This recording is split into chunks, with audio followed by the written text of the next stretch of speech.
پتہ چلے نہ یہ ماں کو تڑپ رہا ہے حسین.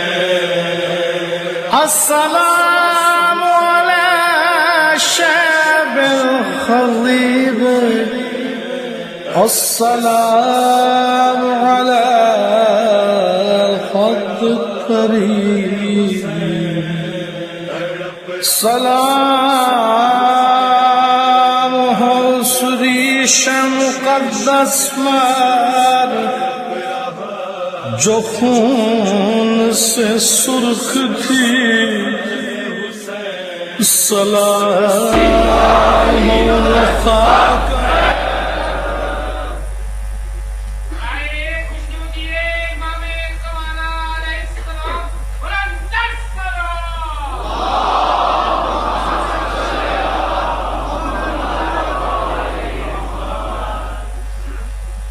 باللہ السمیع العلیم من الشیطان اللعین الرجیم. بسم اللہ الرحمن الرحیم. الحمد للہ الملک الحق المبین المتصاغر لعظمته جبابرة الطاغين المتخاضع لكبريائه عتاة المتمردين المعترف بربوبيته سائر الخلق أجمعين. والصلاة والسلام والتحية والإكرام على أشرف النبيين وخاتم المرسلين سيدنا ومولانا أبي القاسم محمد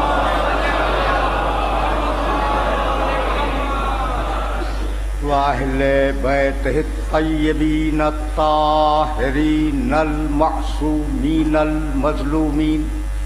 أما بعد، فقد قال اللہ سبحانہ وتعالی فی محکم کتابہ المبین. بسم اللہ الرحمن الرحیم. انہ لقرآن کریم فی کتاب مکنون لا یمسہ الا المطہرون. صلوات.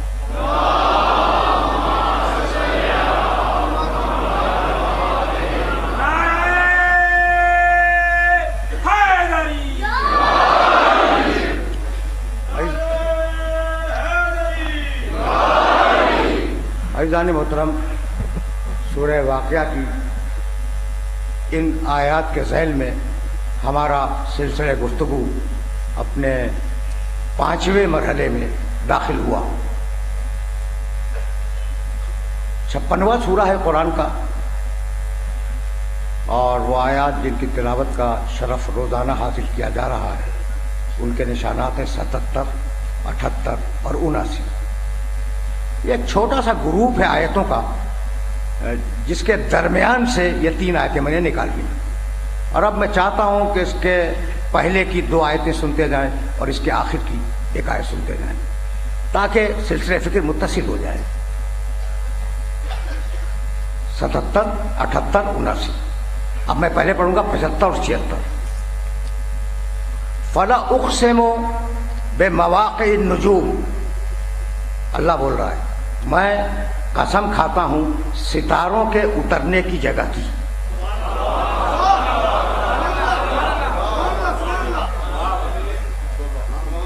عجیب ہے، عجیب.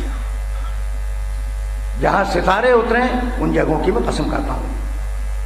وَإِنَّهُ لَقَسَمٌ لَوْ تَعْلَمُونَ عَظِيمٌ. اگر تم جان سکو تو یہ بہت بڑی قسم ہے جو میں نے کھائی. انہ لقرآن کریم فی کتاب مکنون. یہ پاکیزہ اور عزت والا قرآن ہے جسے ہم نے چھپی ہوئی کتاب کے اندر رکھا ہے. لا یمسہ الا المطہرون، اور اسے چھو نہیں سکتے مگر وہ لوگ کہ جو پاک و پاکیزہ ہیں.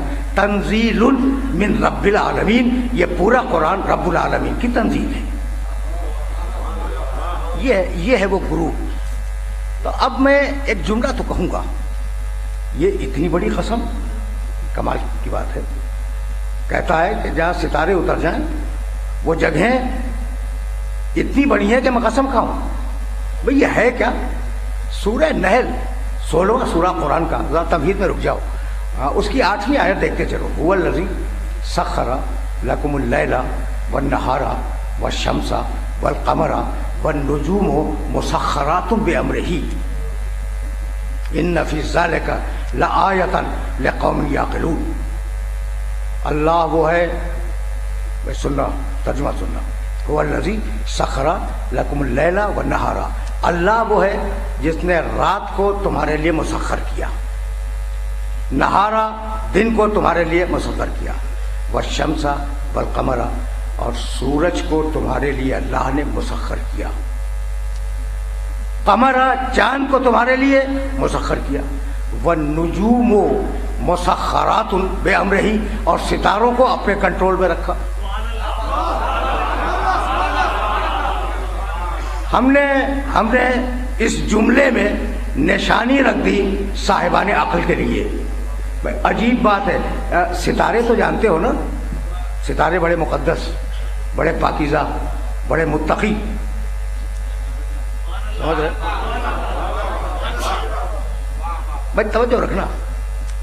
هو الذی سخر لکم اللیل والنہار والشمس والقمر، سورج تمہارے لیے مسخر، چاند تمہارے لیے مسخر.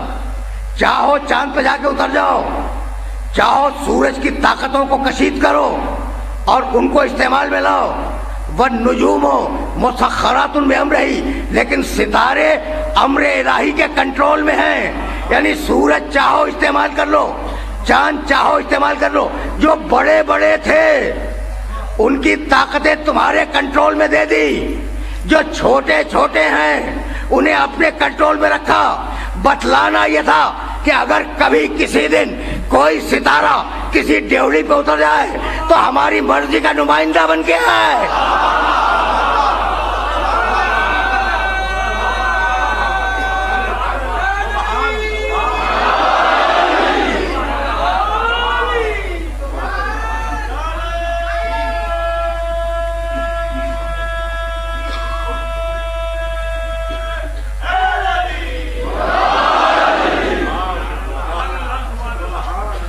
پہلے کہا کہ ہم ستاروں کے اترنے کی جگہوں کی قسم اس لیے کھاتے ہیں کہ اگر سمجھ لو تو تم جان جاؤ گے کہ یہ عظیم قسم ہے. اس کے بعد کہا انہ لقرآن کریم فی کتاب مکنون لا یمسہ الا المطہرون، اور پھر آواز دی تنزیل من رب العالمین. یہ تمہارے رب، تمہارے رحمان اللہ کی تنزیل ہے. اب میں روکوں گا، بڑے نوجوان بیٹھے ہوئے ہیں، اب انہیں تو روکوں گا. دیکھو بھائی، ابھی امام بارگاہ شاہ کربلا میں یہ جملہ کہہ کے آ رہا ہوں اور وہیں سے میں آگے بڑھوں گا. ذرا آرام سے سننا. پوری دنیا رب العالمین، رب العالمین سمجھ میں آ جائے تو ہم رحمت للعالمین کی طرف جائیں، اور رحمت للعالمین سمجھ میں آ جائے تو ہماری کی طرف چلے جائیں. بھائی تو سلسلہ ہے نا، یہ ایک سلسلہ ہے. تو اب یہ رب العالمین، پوری دنیا الجھنوں کا شکار ہے، پوری دنیا پریشانیوں کا شکار ہے. جانتے ہو میں کہہ کے کیا آ رہا ہوں؟ ہر انسان چڑچڑا ہے. یعنی گلوبل گفتگو ہو رہی ہے، کسی ایک محلے کی نہیں. پوری دنیا کا انسان چڑچڑا ہے، پوری دنیا کے انسان کے اعصاب ٹوٹ گئے ہیں، پوری دنیا کا انسان، اس کا ذہن منتشر ہے. ایسا ہے، اور خصوصیت سے جوانوں کا. اچھا بھائی، تو یہ بات کیا ہے؟ دنیا میں پچھلے زمانوں سے لے کے آج تک دولت نے بڑا اضافہ کیا اور ہر ملک میں دولت بڑھ گئی، لیکن دولت کسی مسئلے کا حل نہیں بنی. جانتے ہو میں نے جملہ کیا تھا؟ اگر یہ جملہ تم تک پہنچ گیا تو میں سمجھوں گا کہ نوجوان دوستوں تک ایک پیغام پہنچ گیا. دولت سے تم بستر خرید سکتے ہو، نیند نہیں خرید سکتے.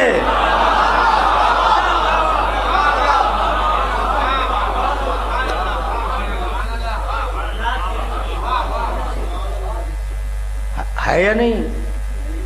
بستر خرید سکتے ہو، نیند نہیں خرید سکتے، دولت سے عالیشان محلات بنا لو، لیکن سکون نہیں خرید سکتے، ٹھیک ہے نا؟ تو اب اعصاب پہ دباؤ ہے، یعنی یہ میں جو بات کر رہا ہوں تمہیں چاہیے کہ تم تصدیق کرو، بہت بڑے شہر کے رہنے والے ہو، چھوٹی جگہوں پہ تو پھر بھی اعصاب ریلیکس ہوتے ہیں، لیکن بڑے شہروں میں اعصاب پہ بڑا دباؤ ہوتا ہے، ٹھیک؟ اچھا، تو اعصاب پہ دباؤ ہے، ذہن کام نہیں کرتا، دماغ منتشر ہے۔ نفسیات نے یہ حل دیا کہ اگر تمہارے ذہن پہ لوڈ ہو، تمہارے دل پہ دباؤ ہو، تو اپنے دل کی بات دوسرے سے کہہ دو۔ سننا، زیادہ دیر نہیں روکوں گا توحید پر، لیکن جہاں لے آیا ہوں وہاں تمہارے کام کی بات ہے، یعنی دل ہلکا ہو جائے گا نا۔ اگر میرے ذہن میں کوئی ٹینشن ہے، میرے دل پہ کوئی دباؤ ہے، وہ بات اگر میں آپ سے کہہ دوں میرا دل ہلکا ہو جائے گا، دل کا بوجھ ہلکا ہو جائے گا، ٹھیک ہے نا؟ لیکن کیا ہر بات ہر ایک سے کہی جا سکتی ہے؟ بہت سمجھدار ہو نا؟ کیا ہر بات ہر ایک سے کہی جا سکتی ہے؟ بھائی دل میں دباؤ ہے اور مجھے بات کہنی ہے، تو اب جو بڑے سے کہی جا سکتی ہے وہ چھوٹے سے نہیں کہی جا سکتی، جو دوست سے کہی جا سکتی ہے وہ باپ سے نہیں کہی جا سکتی، جو باپ سے کہی جا سکتی ہے وہ ماں سے نہیں کہی جا سکتی، جو بات ماں سے کہی جا سکتی ہے وہ بیوی سے نہیں کہی جا سکتی۔ بھائی سمجھ رہے ہو نا بات کو؟ وہ ہر بات ہر ایک سے نہیں کہی جا سکتی، اس لیے اگر دل پہ دباؤ ہو تو کیا کریں؟ تو پھر اس سے کہہ دو جو ہر ایک کی سنتا ہے۔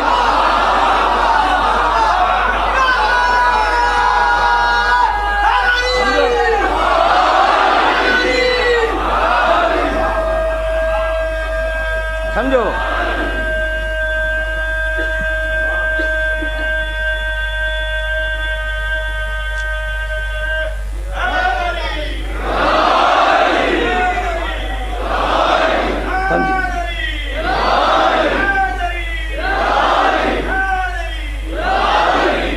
تنزیل من رب العالمین، عالمین کا رب ہے، ہر ایک کی سنتا ہے اور ہر ایک کی طلب کو پورا کرتا ہے۔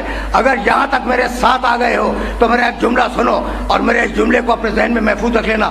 میں نے کبھی کہا تھا کہ تمہاری سوسائٹی میں، تمہارے معاشرے میں بڑے بڑے سخی لوگ ہیں، واقعہ یہ کہ چیریٹی کر رہے ہیں بہت لوگ، کتنا غریبوں کو کھانا کھلاتے ہیں، رمضان میں کتنے افطار دیے، بڑے سخی لوگ ہیں، سخی داتا ہیں نا۔ اچھا، یہ سخی داتا، بھائی توجہ رکھنا، اگر ایک مرتبہ مانگو گے خوشی سے دے دے گا، دوسری مرتبہ جاؤ گے پریشان ہوگا، تیسری مرتبہ دھکا دے کے نکلوا دے گا۔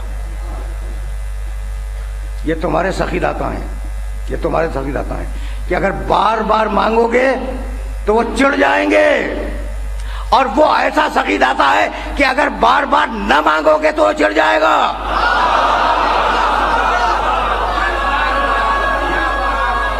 پہچانو بھائی، پہچانو اللہ کو۔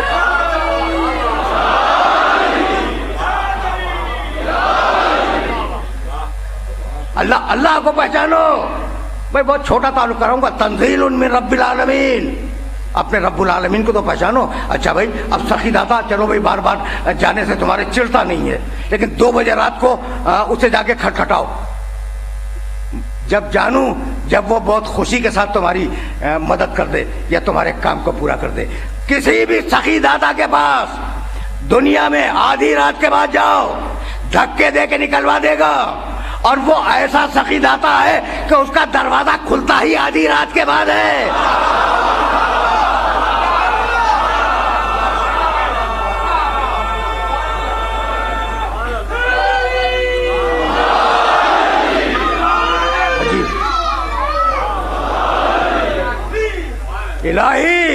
الہی بابوں کا مفتوح للطالبین۔ سید سجاد نے کہا کہ مالک سارے دروازے بند ہو گئے، مانگنے والوں کے لیے فقط تیرا دروازہ کھلا ہوا ہے۔ اور کتنا بڑا رحمان ہے، میرے جملے کو سمجھنے کی کوشش کرنا۔ ستار العیوب، کمال کی بات ہے، خود بے عیب ہے، جب خود بے عیب ہے تو دوسروں کے عیب پہ پردے ڈالتا ہے۔ جملہ کہوں، پوری قوت سے سمجھنے کی کوشش کرنا۔ ستار العیوب ہے، ہر بندے کے عیب پہ اس نے پردہ ڈالا ہوا ہے۔ اگر یہ پردے کھینچ لے تو باپ کو بیٹے سے نفرت ہو جائے، بیٹے کو باپ سے نفرت ہو جائے۔